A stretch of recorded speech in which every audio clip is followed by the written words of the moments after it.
حضرت حذیفہ بن یمان اگر جنازہ پڑھتے تو لوگ پڑھتے، وہ نہ پڑھتے تو لوگ جنازہ نہ پڑھتے۔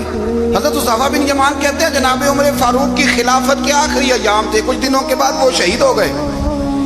فرماتے آدھی رات کا وقت تھا، میں گھر میں سویا تھا بڑا بے فکر، اچانک میرے دروازے پہ دستک ہوئی، میں گھبرا کے اٹھا، اتنی رات کو کون آیا؟ کہتے ہیں قربان جاؤں، دروازے پہ گیا تو امیر المومنین فاروق اعظم دروازے پہ۔ میں نے کہا عمر کوئی حکم تھا تو مجھے بلا لیتے۔ کہنے لگے میں نا امیر بن کے نہیں آیا، تیرا ویر بن کے آیا ہوں۔ امیر المومنین کی حیثیت سے سرکاری کام سے بلاتا تو وہاں بلاتا، مجھے ایک ذاتی کام پڑ گیا۔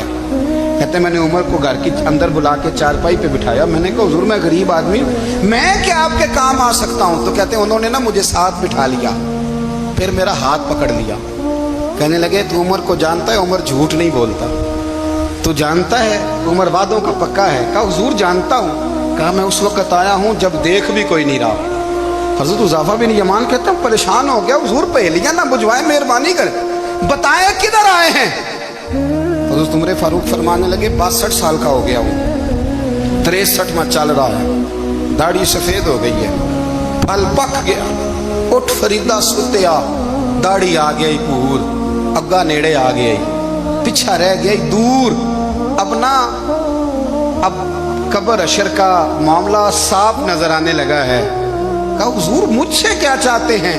حضرت عمر رو پڑے، کہنے لگے آج میں عشاء کے بعد نکلا ہوں تو نبی پاک کے صحابہ مجھے نیک کہہ رہے تھے، پھر میں نے بچوں کی ماں سے اور بچوں سے بھی پوچھا ہے، وہ بھی مجھ سے راضی ہیں، پر حذیفہ تیرے ساتھ نبی پاک راز کی باتیں کرتے تھے، سچ بتا کہیں عمر کا نام منافقوں میں شامل تو نہیں؟ سچ بتا ان منافقین میں تو شامل نہیں، کہیں اوپر سے تو نہیں سارا کچھ؟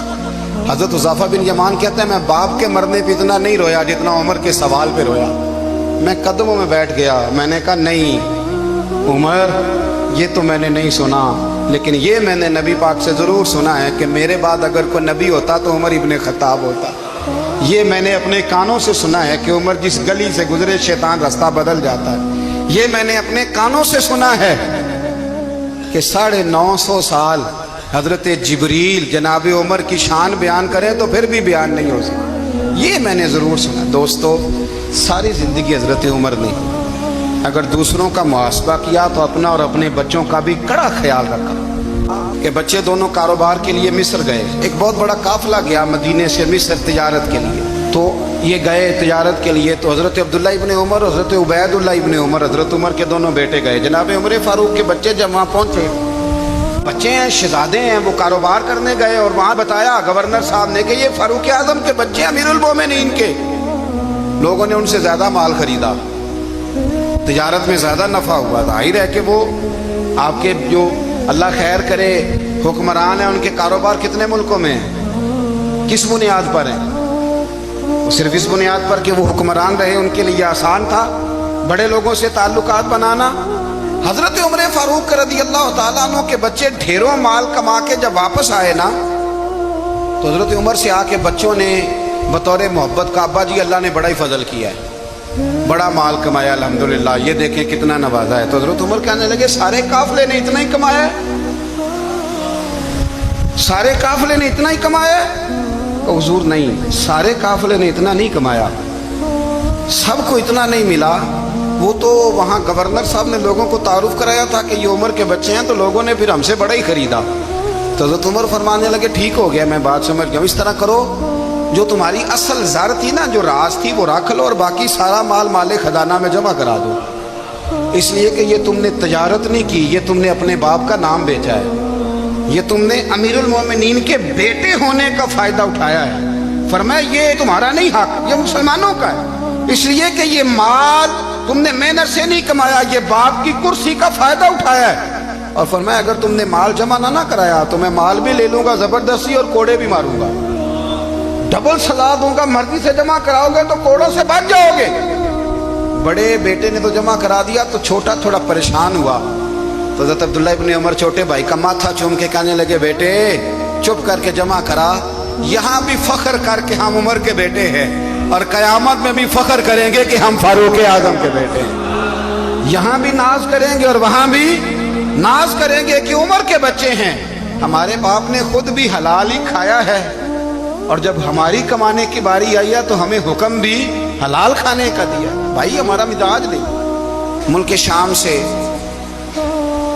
اور ایران سے کچھ لوگ آپ کی خدمت میں آئے تو وہاں سے کچھ کنیزیں بھی آئیں، ان کے بادشاہ کا پیغام لے کے۔ شاہ ایران کی کنیز کو ملکہ نے کہا کہ نا حضرت عمر کی زوجہ کو دیکھ کے آنا ذرا کس طرح کی ہے۔ ہمارے ملک میں کیا کہتے ہیں؟ خاتون اول، باقی سارے دوؤں میں خاتون اول۔ ذرا خاتون اول کو دیکھ کے آنا۔ تو وہ جب آئی نا گھر میں ملنے تو کہا کہ مجھے میری ملکہ نے کہا تھا کہ عمر کی زوجہ سے اہلیہ سے ملاقات کر کے آنا۔ تو حضرت عمر کی اہلیہ نے نا ایک جوڑا کپڑوں کا دے دیا ملکہ کے لیے، اور ایک خوشبو کی شیشی دے دی۔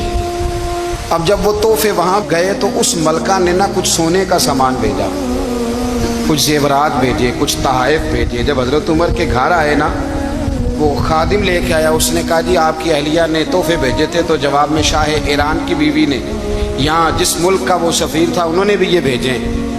تو حضرت عمر فاروق نا وہ تحفے لے کے گھر گئے تو جا کے کہنے لگے اپنی اہلیہ سے، یہ تو کب سے تحفے تحائف بھیجنے لگ گئی ہے؟